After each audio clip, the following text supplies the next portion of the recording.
Separating egg whites from yolks is a basic cooking skill that's very easy to master.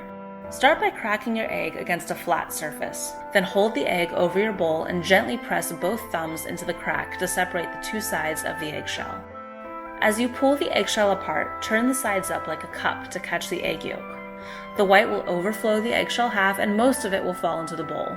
To get the rest of the egg white out, gently slide the yolk from eggshell to eggshell and let the rest of the white slip out.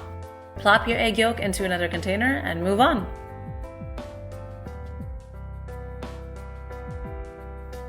Often when you are separating eggs is to be able to whip the egg whites until they are fluffy. To do this, you need to make sure there's no pieces of yolk in the egg whites. You don't, however, need to take the same care for the egg yolks. If there's still some egg white left on the yolks after you separate them, your recipe will be just fine. So don't worry about 100% perfect separation. As long as your yolk doesn't break and get into the egg whites, you'll be fine. Cracking eggs on a flat surface helps to prevent the yolk from breaking or getting shells into the egg white. Getting eggshells in your eggs is just a fact of life. If you've cooked with eggs before, it's happened to you. The easiest way to get the eggshell out is with the other half of the eggshell. The edges of the shell are sharp enough to cut through the whites, so simply grab the shell and use it to scoop the piece out.